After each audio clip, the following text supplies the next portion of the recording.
ঢাকা বিশ্ববিদ্যালয় কেন্দ্রীয় ছাত্র সংসদ ডাকসু নির্বাচনে সবাই খোঁজ নিয়েছে সাদিক কায়েম আর SM ফরহাদের জয় পাওয়ার, কিন্তু এছাড়া আরও অনেক পদেই জিতেছেন এই প্যানেলের প্রার্থীরা। জুলাই আন্দোলনে চোখ হারানো জসিম, ক্ষুদ্র নিগোষ্ঠীর সর্বমিত্র চাকমা এবং ভয়াবহ সাইবার বুলিংয়ের শিকার হওয়া ফাতেমা তাসনিম জুমাকে বেছে নিয়েছেন শিক্ষার্থীরা। ডাকসুর আন্তর্জাতিক সম্পাদক পদে জয়ী হয়েছেন ছাত্র শিবির সমর্থিত ঐক্যবদ্ধ শিক্ষার্থী জোটের প্রার্থী জসিম উদ্দিন খান বা খান জসিম। জুলাই আন্দোলনে চোখ হারানো এই শিক্ষার্থী পেয়েছেন ৯,৭০৬ ভোট। তার নিকটতম প্রতিদ্বন্দ্বী মোহাম্মদ সাকিব পেয়েছেন ৩,৯২২ ভোট। বুধবার সকাল 8:30টায় সিনেট ভবনে ডাকসুর চিফ রিটার্নিং অফিসার অধ্যাপক ডক্টর মোহাম্মদ জসিম উদ্দিন নির্বাচনের ফলাফল ঘোষণা করেন।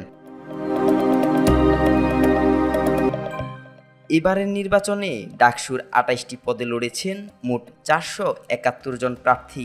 নারী প্রার্থী ছিলেন ৬২ জন।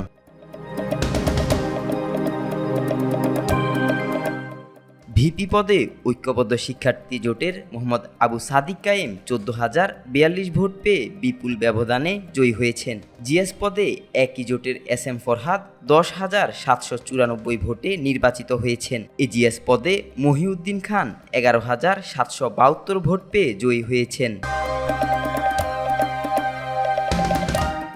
এছাড়া মুক্তিযুদ্ধ ও গণতান্ত্রিক আন্দোলন সম্পাদক পদে ফাতেমা তাসনিম জুমা, বিজ্ঞান ও প্রযুক্তি সম্পাদক পদে ইকবাল হায়দার ও ক্যাফেটেরিয়া সম্পাদক পদে উম্মে সালমা, ক্রীড়া সম্পাদক পদে আরমান হোসেন, ছাত্র পরিবহন সম্পাদক পদে আসিফ আবদুল্লাহ, ক্যারিয়ার ডেভেলপমেন্ট সম্পাদক পদে মাজহারুল ইসলাম, স্বাস্থ্য ও পরিবেশ সম্পাদক পদে আবদুল্লাহ আল মিনহাজ এবং মানবাধিকার ও আইন সম্পাদক পদে সাখাওয়াত জাকারিয়া নির্বাচিত হয়েছেন।